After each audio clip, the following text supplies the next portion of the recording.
It's the Honourable Member, Andrew Williams. Thank you very much, Mr. Speaker. And it's always It's always a delight, Mr. Speaker, to see you in the chair.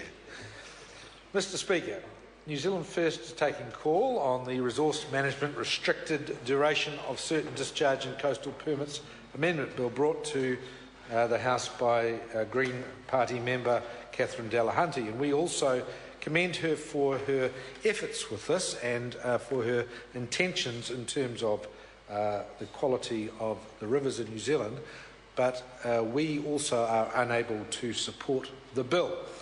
And very much, in fact, I thought that Jackie Dean had written my speech, because the comments that Jackie Dean made just a couple of speakers ago were very much in unison with the feeling that we have, in that the Resource Management Act adequately provides for this process already. The Resource Management Act is well known internationally and regarded as a very fine piece of legislation, and other judiciaries around the world and other legislative chambers often refer to our Resource Management Act as being a very fine example to cover resource management issues. In this respect, I was very pleased to sit on the Select Committee, the Local Government Select Committee, which looked at the submissions on this back in 2012, which included some members visiting the river that was particularly referred to in terms of this, the Tarawera River in the Kawerau district. And it was most interesting going there, and I would like to thank the hospitality of the Kawerau District Council, Malcolm Campbell, the Mayor there, and their councillors who met with me and gave me a rundown on the whole situation. Also members of Norske Skog and other local industries who were very forthcoming in terms of providing useful information. I went on the Tarawera River from the bottom right up to past the mill. I looked at the river. We took physical water samples as we went and looked at them on the completion of our journey. We also looked at analysis that was provided to us, scientific analysis in terms of the river quality, and it was most interesting and looking at the history of the river that indeed in the last decade and back into the 90s and 80s, this indeed was a very, very polluted river, and the old Kawerau pulp and paper mill had considerable discharges into that river, and it was known in those days as a black drain. However, that is not the case today, and going up the river, it was very noticeable that the river quality today is significantly, hugely different to what we saw recorded from the past. It was also interesting to note that a side tributary river, which came down from Edgecombe, at a point there where samples were taken, the water quality was significantly worse at that junction of those two rivers, where the water came down from the Edgecombe River, because Edgecombe, from its earthquake back in the late 80s, had a huge amount of its sewage system and other piping very, very badly destroyed as a result of that major earthquake. And to this very day, there is still leaching coming from the Edgecombe area, which has been undetected, which is virtually impossible to find at all, which is getting into that tributary river, into the Tarawera River. And so as a result, where often the mill is blamed for some of the past pollution and the state of that river, in fact, a lot of it is coming out of the Edgecombe tributary. It's also interesting to note, Mr. Speaker, that in terms of this, the mill meets incredibly high standards of the review process specified by the Environment Court in terms of its consents.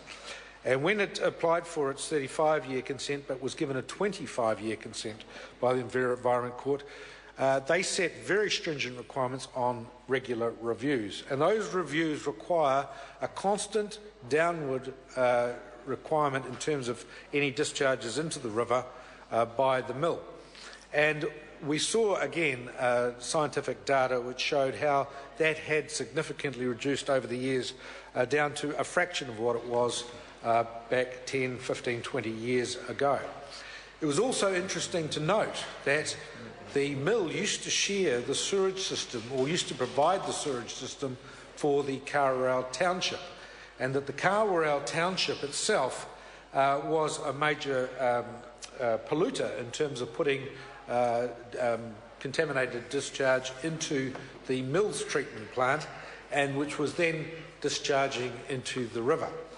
The mill, through good corporate social responsibility a number of years ago, built a new sewage system at its own cost for the township, provided it to the township in conjunction with the district council, so that their sewage system is now completely independently handled by the district council sewage system. And again, that had a marked effect on the overall amount of discharge that was going into the river. Mr. Speaker, it was also interesting to note that very big signals were given in terms of the potential impact that this bill would have on the wider New Zealand economic development situation. In that, if resource consents and permits of this nature were restricted to only 5 years for exceptional discharges, it would have a very adverse detrimental effect on investment in industry in this country. In the situation with Norske Skog, they had just in the last few years invested $50 million in a major new machine at the paper plant there, a very significant investment in a major piece of equipment.